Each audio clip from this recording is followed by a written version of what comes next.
Netanyahou s'attaque frontalement à Erdogan, mes amis, en répétant cette phrase « Jérusalem, c'est notre ville, ce n'est pas votre ville ». Et tout ça est un affront à l'histoire de l'Empire ottoman et Erdogan ne supporte pas ça. En effet, mes amis, dans une conférence de presse, vous voyez ici le petit drapeau américain, notre cher Bibi Netanyahou a donc déclaré « Nous sommes ici, c'est notre ville et monsieur Erdogan, ce n'est pas votre ville, c'est notre ville, ce sera toujours notre ville et elle ne sera plus jamais divisée ». Sauf que Netanyahou, là, il s'en prend à un point sensible. Et déjà, il faudrait rappeler à Netanyahou que les actes de propriété de Jérusalem, ils se trouvent où? Ils se trouvent en Turquie. Et il faudrait aussi lui rappeler que ça a été 4 siècles de domination ottomane qui ont été les meilleurs siècles de Jérusalem. Sans transition, mes amis, quand on voit Netanyahou s'attaquer au Qatar, au Liban, à la Syrie, à la Jordanie, à la Turquie, à la Tunisie, à tous les pays possibles et imaginables, ça démontre bien qu'ils sont sur tous les fronts. Et moi, j'essaye aussi d'être sur tous les fronts de l'information. La seule chose que je vous demande en échange, c'est de cliquer sur la croix rouge ici pour vous abonner,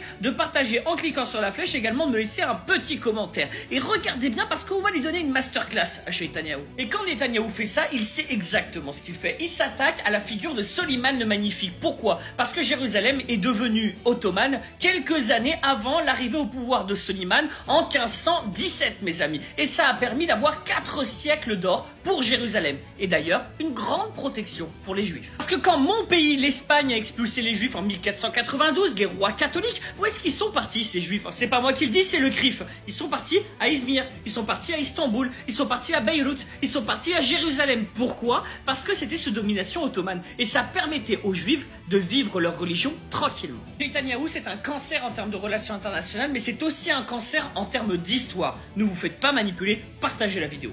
Bon courage à ceux qui vont survivre.